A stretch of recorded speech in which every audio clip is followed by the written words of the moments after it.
Hey everyone, and welcome back to Figure Barn. Now we've got an epic lineup for you today as we'll dive into the Funko Pop figures of 3 more legendary movies. Get ready to join the hunt with the Fierce Predators 2 figures, explore the iconic world of Planet of the Apes, and finally we'll hit the ice with Hockey Caper Slapshot. Now whether you're a sci-fi enthusiast, a fan of classic cinema or sports movie lover, this video has something for everyone. So smash that like button, subscribe, and let's embark on another Funko-tastic adventure. Alright, let's get started. In the first Predator movie from 1987, Major Alan Dutch Schaefer, played by Arnold Schwarzenegger, leads a rescue mission in the Central American jungle, only to be hunted by an alien predator. The creature uses advanced technology to methodically eliminate the team, but Dutch ultimately outsmarts it. In Predator 2, 3 years later, in 1990, it shifts the action to Los Angeles in 1997. Amid a violent turf war, Lieutenant Mike Harrigan, played by Danny Glover, investigates brutal killings and discovers another predator hunting humans in the city. The predator targets gang members and police officers, leading to a thrilling urban showdown. Now, both movies feature the predator's relentless hunting of humans and advanced technology.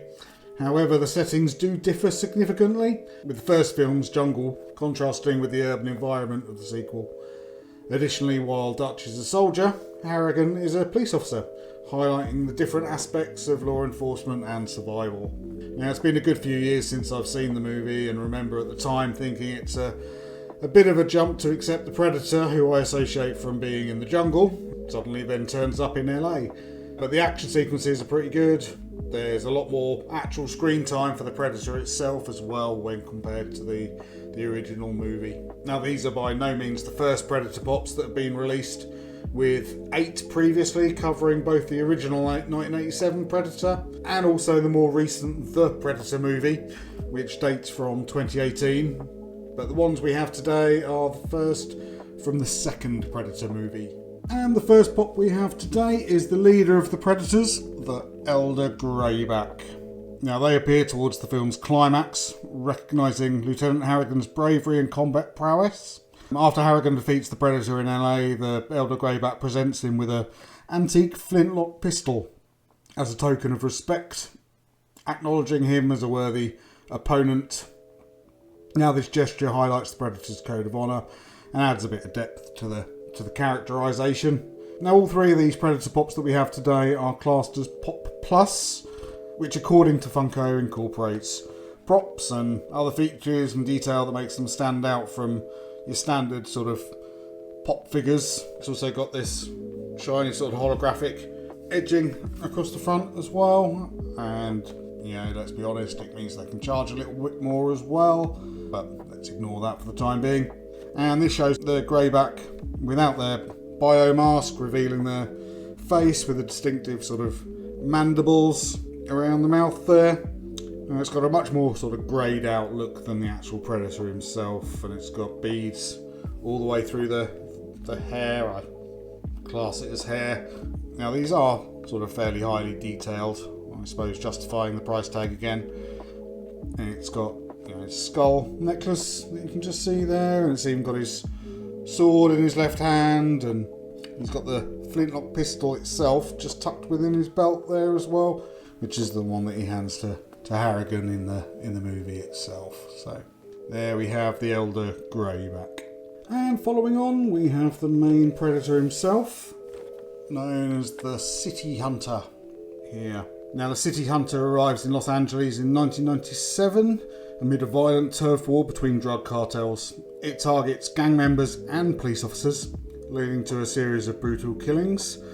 Now, like the Predator in the first movie, the City Hunter uses his advanced sort of cloaking technology and weapons to hunt humans, with both creatures exhibiting a code of honour and a relentless pursuit of worthy prey. Now, I will note that these are all fairly weighty, heavy pops as well, which again sort of justifies the plus moniker there.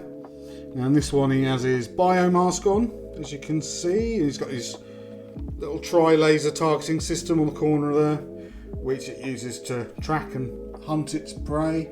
And like the Elder Greyback, it has its sort of dreadlock-like appendages with its various beads attached. And if you can see there, he's got his big old reptilian feet as well on the bottom as well. Now in this one he's holding his retractable spear in one hand and in the other. If you can just see it down there, it's not strictly a weapon, but it's rather a trophy in the form of a skull with the full spine still attached. Grizzly add-on there. But yep, there's the City Hunter. And the third and final Predator 2 pop we have today is again the Predator himself, the City Hunter, but with battle damage this time. Now this one wasn't exclusive, it was only available at Funko.com and in my case Funko Europe, as you can see by the sticker there. And it's similar to the City Hunter that we just looked at with the mask and the body armour, but this one's got green blood splattered across it to reflect the injuries that it took in the final bout against Lieutenant Harrigan. Now by this stage they've lost their spear and the skull spine combo stick from their hands, but in this one they have their retractable serrated blades that extend from the gauntlet worn on his wrist there. Now Arnold Schwarzenegger was asked to reprise his role as Dutch Schaefer in Predator 2, but there are varying accounts as to why he didn't do it. Some early reports suggest that he didn't like the story, while producer John Davis said in 2011 that the deal broke down when Schwarzenegger had asked for $250,000 more than what they actually offered him. It's also rumoured that James Cameron told Arnold Schwarzenegger that if he did Predator 2, he wouldn't be able to do Terminator 2. So Schwarzenegger just did Terminator 2 instead, and the rest is history, I suppose. And as we leave the urban chaos and high-tech hunts of Predator 2, let's journey to a distant, mysterious planet where the tables have turned in a startling and thought-provoking way. Get ready to explore the world of Planet of the Apes, where intelligent apes dominate and humans are reduced to the primitive beings. This sci-fi adventure will take us deep into the heart of an evolutionary reversal, challenging our perceptions of society and survival. So the pops we're going to be looking at now are listed simply as Planet of the Apes, but they're actually characters that were more prominent in the sequel Beneath the Planet of the Apes, which was released 2 years later in 1970, so that's what we're going to focus on. Now, Beneath the Planet of the Apes follow astronaut John Brent, played by James Franciscus, searching for George Taylor, played by Charlton Heston from the original movie, on a post-apocalyptic Earth ruled by intelligent apes. Now, Brent discovers an underground city inhabited by mutated humans with telepathic abilities, worshipping a nuclear bomb. As tensions rise, Brent and Taylor try to prevent a war between the apes and the mutants. However, their efforts fail, leading to a catastrophic climax. The film explores the themes of power, destruction, and the consequences of humanity's actions. The first of our pops is Dr. Zaius here, played by Maurice Evans in the movie. Now, Zaius is the Minister of Science and Chief Defender of the Faith, and holds a significant level of power. He's wise, cautious, and highly sceptical of humans, viewing them as a threat to the ape civilization. He accompanies General Ursus on a military expedition to the Forbidden Zone, where they encounter the remnants of the human civilization. Now, as an orangutan, he's got a slightly lighter colouring to the rest of the apes there, with his orange robes, which signify his high status as both a political and religious leader. In one hand he's got his cane, and in the other this is one of the sacred scrolls that are rolled up in its tube, which hold the details of the apes' rise to dominance. Now, personally, I can't help when there's any mention of Dr. Zaius. I instantly jump to The Simpsons and an episode where there's a Planet of the Apes parody musical, which was from about 25 years ago. If you know, you know. If you don't, I'm sure the internet will help you out with that one. Oh, help me, Dr. Zaius. And next up is General Ursus. Now, General Ursus leads a military expedition into the Forbidden Zone, driven by his ambition to conquer new territories and eradicate the remaining humans.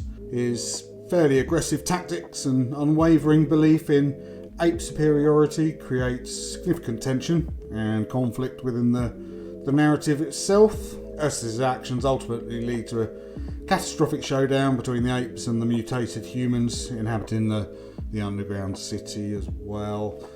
And looking at this pop, here's Ursus with his snarling face there and his military monkey outfit and helmet with fairly nice detail on the armour plates across his chest and around his back as well. Now obviously being an ape, it does give the sculpt a pretty nice look and differs from your standard Pop, which is quite cool to be honest, to have a few of these. And there he is holding his sort of submachine gun there, which looks pretty identical to the ones within the film itself. It's got that sort of carved from a piece of wood look that the Apes guns had. Now, although the role of Ursus was played by James Gregory in the film, Hollywood great Orson Welles was first offered the chance to take on the role, but ultimately turned it down. But there you go, there's General Ursus. And the third and final one we have from the Planet of the Apes is our human hero, John Brent, played by James Franciscus. Now, John Brent is sent on a mission to find George Taylor, played by Charlton Heston, after the events of the first movie. He crash lands on the same apocalyptic Earth ruled by intelligent apes and discovers an underground city inhabited by mutated humans with telepathic abilities who worship a powerful nuclear bomb. And here he is with his short blonde hair and athletic build, wearing, well, not an awful lot to be honest. Now, Franciscus, who had spent most of his career playing doctors and lawyers, actually welcomed the chance to wear a costume that could be best described as minimal. He was a natural athlete and keen tennis player, so was in fairly good shape for the shoot itself. Now, I'm guessing this is near the end of the movie where he's all sort of bandaged up during his final battle with the apes. He has like a sort of metal plate just protruding from under his bandage on his chest, and it is in the ending of the movie, but I'm not 100% sure what it is. If anybody does know, if they'd let me know in the comments, that would be appreciated. Now, as well as his bandages and his loincloth there, he's also holding a ape club, which is from when he was enslaved with the rest of the humans as well. So, yep, there's John Brent, our hero from the Planet of the Apes. And now to finish off today, we have a slightly random one, and not one that I know an awful lot about to be honest, but it came in the same order, so here we are. Now, Slapshot from 1977 was a sports comedy about the Charlestown Chiefs, a struggling minor hockey league team. Now, the team is led by player coach Reggie Dunlop, played by Paul Newman, who learns that the franchise might fold. To save the team and attract fans, Reggie adopts a more aggressive, brawling style of play, which brings unexpected success. The Chiefs become notorious for their violent tactics, led by the Hanson brothers, three eccentric and aggressive players. Now, honestly, I've never even really heard of this movie, let alone seen it, so if any of you have and can tell me anything about it, I'd love to hear in the comments. Here we have Reggie Dunlop. Now, it's quite a cool pop, and it's got loads of detail to it. Now, he's wearing his Charlestown Chiefs hockey gear with the number 7 and the shield of the Federal Hockey League on his sleeve there. He's got his ice hockey boots on and clutching his hockey stick in his right hand there as well.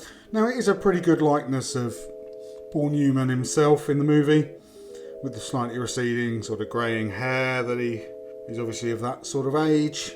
Now, Paul Newman did state on many occasions that he had more fun making this film than any other film that he had starred in, and that it remained his favourite of his own movies right up until his death in 2008. And from what I understand, Shawsey, which is a spin-off of the Canadian sitcom Letterkenny, takes a lot of cues from this movie as well, with the creator Jared Keeso frequently paying tribute to Slapshot. Now, for those that haven't seen it, the show is almost a mix of Ted Lasso and a modern version of the original Slapshot. So it might be a film worth digging out and seeing if I can have a little watch of it. But there you go. There's Reggie Dunlop from Slapshot. Alright, so that wraps up our ride through the worlds of Predator 2, Beneath the Planet of the Apes and Slapshot. We've seen alien hunters in the urban jungle, intelligent apes with telepathic abilities, and hockey players with a knack for chaos. If you've enjoyed this trip through the Funkos of classic movies, don't forget to like, comment, subscribe, hit that notification bell so you never miss a showcase. Drop a comment below and let us know which movie pops you'd like to see or your favourite from today's collection. So stay curious, keep exploring, and remember, there's always another story to tell, and we'll catch you in the next one.